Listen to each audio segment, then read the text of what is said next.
नमस्कार। कभी सोचा है कि हमारा दिमाग आखिर सीखता कैसे है? कुछ भी नया। आज हम इसी की बात करेंगे।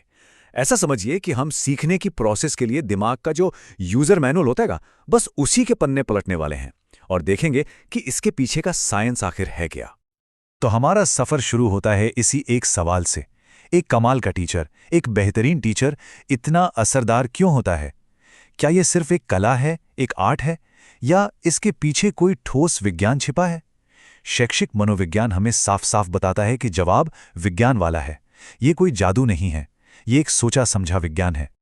तो आज हम इन 5 पड़ावों से गुजरेंगे। सबसे पहले हम उस बड़े सवाल को समझेंगे जो इस पूरी फील्ड को चलाता है। फिर हम सीखने के विज्ञान में गोता लगाएंगे, इसकी हिस्ट्री को जानेंगे, एक टीचर के पास क्या क्या प्रैक्टिकल टूल्स होते हैं वो देखेंगे, और आखिर में समझेंगे कि ये सारी थियोरी असली क्लासरूम में काम कैसे करती है। तो चलिए, पहला पड़ाव, केंद्रीय प्रश्न, यानी वो एक बड़ा सवाल। प्रभावी शिक्षा की इस पहेली को, इस पजल को आखिर सुलझाया कैसे जाए? और देखिए, ये सिर्फ शिक्षकों या छात्रों के लिए नहीं है, बल्कि ये हम सभी के लिए एक चुनौती है कि सीखने की प्रक्रिया को बेहतर कैसे बनाएं, ज्यादा असरदार और दिलचस्प कैसे बनाएं। यही इस पूरे क्षेत्र का केंद्र बिंदु है, इसका कोर है। तो इस बड़े चैलेंज का जवाब क्या है?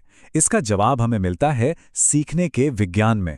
ये एक ऐसी डिसिप्लिन है, एक ऐसा क्षेत्र है जो हमारे क्लासरूम को सिर्फ 4 दीवारों की जगह से बदलकर सीखने की एक साइंटिफिक लैब बना देता है। चलिए इसको थोड़ा और गहराई से समझते हैं। तो ये शैक्षिक मनोविज्ञान आखिर है क्या चीज? सिंपल भाषा में, ये मनोविज्ञान की वो ब्रांच है जिसका पूरा फोकस सीधे क्लासरूम पर होता है। इसका लक्ष्य, इसका गोल एकदम क्रिस्टल क्लियर है: सीखने को, लर्निंग को ज्यादा से ज्यादा प्रभावी बनाना। और ये सिर्फ ये नहीं बताता कि क्या सिखाना है, बल्कि ये सीखने के क्यों और कैसे का भी जवाब देता है। और हां, ये सिर्फ कोई किताबी थ्योरी नहीं है, बिल्कुल नहीं। ये एक बहुत ही मजबूत सबूत आधारित क्षेत्र है। ये वैज्ञानिक है, मतलब ये डेटा और रिसर्च पर चलता है। ये शिक्षार्थी केंद्रित है, यानी हर एक छात्र की जरूरतों पर ध्यान दिया जाता है। और सबसे जरूरी बात, ये व्यावहारिक है। इसका असली काम क्लासरूम में असल बदलाव लाना है। अच्छा, अब एक क्विक टूर पर चलते हैं। एक तेजी से सफर उन बड़े आइडियाज का जिन्होंने हमारे आज के एजुकेशन सिस्टम की नींव रखी है। क्योंकि यह समझना जरूरी है कि हम यहां तक पहुंचे कैसे, आखिर किन कंधों पर खड़े होकर हम आज की शिक्षा को देख रहे हैं। यह देखना बहुत दिलचस्प है कि समय के साथ सोच कैसे बदली। पहले आया व्यवहारवाद, जिसने हमें इनाम और अभ्यास का महत्व सिखाया। सोच के देखिए, बिल्कुल वैसे जैसे किसी जानवर को ट्रिक सिखाने पर ट्रीट देना। फिर आया गस्टाल्ट मनोविज्ञान, जिसने कहा, रुको, हमें बड़ी तस्वीर देखनी चाहिए, सिर्फ टुकड़ों को नहीं। उसके बाद मानवतावादी दृष्टिकोण ने पहली बार छात्र की भावनाओं और उसकी क्षमता को केंद्र में रखा। और आखिर में संज्ञानात्मक स्कूल, जो आज सबसे ज्यादा प्रभावशाली है, उसने दिमाग के अंदर झांका, हमारी याददाश्त, हमारी सोच, हमारी समस्या सुलझाने की प्रक्रियाओं पर फोकस किया।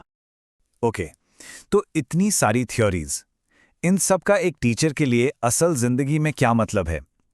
इसका जवाब हमें मिलता है उस टूल किट में। एक ऐसी टूल किट जो शैक्षिक मनोविज्ञान हर आधुनिक शिक्षक को देता है।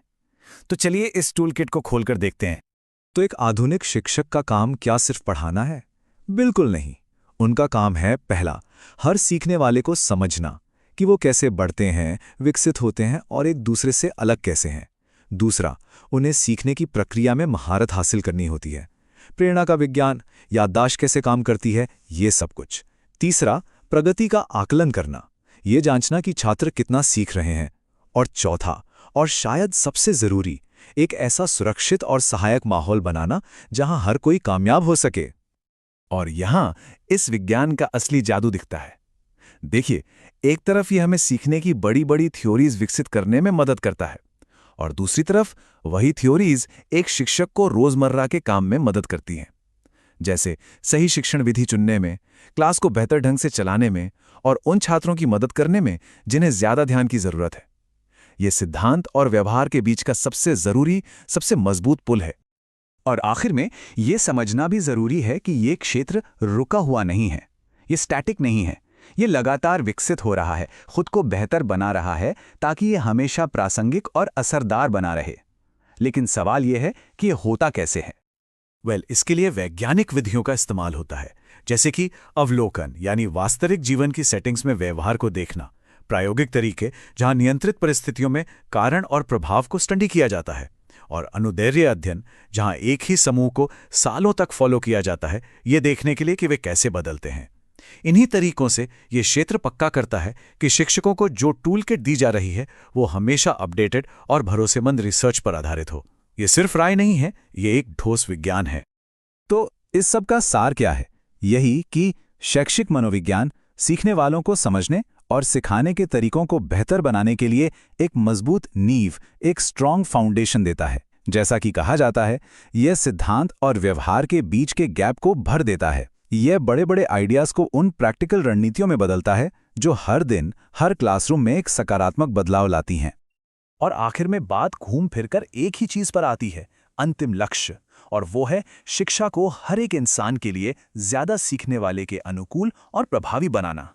तो अब सवाल ये उठता है कि अगर इन्हीं सिद्धांतों ने आधुनिक क्लासरूम को बनाया है, लाखों छात्रों के लिए सीखने को बदल दिया है, तो हम लोग अपनी अपनी जिंदगी में, अपने काम में, अपने व्यक्तिगत विकास के लिए इनसे क्या सीख सकते हैं? सोचिएगा जरूर।